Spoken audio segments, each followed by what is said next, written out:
মৌত কারণ নিয়ে আসে কেন জানেন? মালাকুল মৌত আল্লাহকে প্রশ্ন করছিলেন, দায়িত্ব তো দিছেন, পুরা করতে হবে, কোনো দ্বিমত নাই। কিন্তু মনে ভাবে মানুষ সারাদিন আমার নামের চর্চা করবে, খালি বলবে এই লোকটার কোনো কাজ নাই, শুধু সারাদিন গাজীপুরে ঘুরতে থাকে, যাকে মনে চায় তাকে উঠায় নিতে থাকে, সারাদিন আমার আলোচনা করবে, মানুষের মুখে মুখে থাকবে। তো আল্লাহ প্রতি উত্তরে বলছিলেন, সাআজআলু লিল মাউতি সাবাবা, আমরা মৃত্যুর কারণ বানায় দিব। ইয়াযকুরু সাবাব ওয়া ইয়ানসা, মানুষ কারণ নিয়ে আলোচনা করবে, তোমার নাম ভুলেও নিবে না।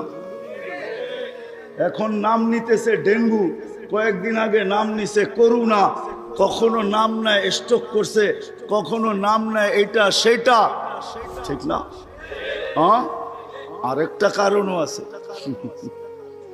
শুধু নবীজির দিকে তাকাইয়া এই উম্মতের জন্য আল্লাহ এটা করছেন, এই উম্মতের জন্য। এই উম্মতকে আল্লাহ আখেরাতে শাস্তি দিতে চান না। হায় হায়, উম্মত যদি নবী চিনত। আয়সা পড়ছি অবেলা, তো হাতে সময়ও নাই, আর হইল ওয়াজ মাহফিল, অন্য কিছু হইলে হয়তো ওইদিকে চলে যেতাম। নবীজি শুনানের সময় আমার কাছে এখন নাই।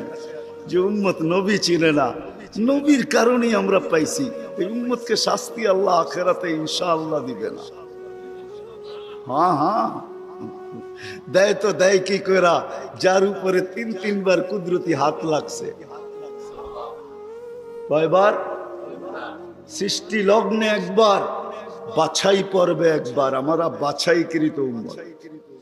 হুয়াজতাবাকুম জাহিদ, শুধু শুধু বলেন নাই, জাহিদু ফিল্লাহি হাক্কা জিহাদি। উম্মতে মুহাম্মাদি, আমাকে পাওয়ার জন্য যতটুকু শক্তি আছে সব লাগায় দে না, সব লাগায় দে আমাকে পাওয়ার জন্য। কেন আল্লাহ? হুয়াজতাবাকুম, আমি তোকে নির্বাচিত করছি কুদরতি হাত দিয়া, আমার জন্য লাগাবি না তো কার জন্য লাগাবি? তৃতীয়, আল্লাহ আমাদের উপরে চিহ্ন লাগায়া দিছেন কুদরতি হাত দিয়া। সাহাবা প্রশ্ন করছে, ইয়া রাসূলুল্লাহ, কিয়ামতের মাঠে আপনি আমাদেরকে চিনবেন কি করে? আদম আলাইহিস সালাম থেকে কিয়ামতের সকাল পর্যন্ত মানুষ উঠবে, আমাদেরকে খুঁজা কোথায় পাবেন? আল্লাহ রাসূল হাসতেছিল আর বলতেছিল, হায় হায়, তোমাদের গায়ে চিহ্ন লাগানো আছে, আমি খুঁজা বাহির করতে কোনো কষ্ট হবে না। বলছি, ইয়া রাসূলুল্লাহ, সেই চিহ্ন কি?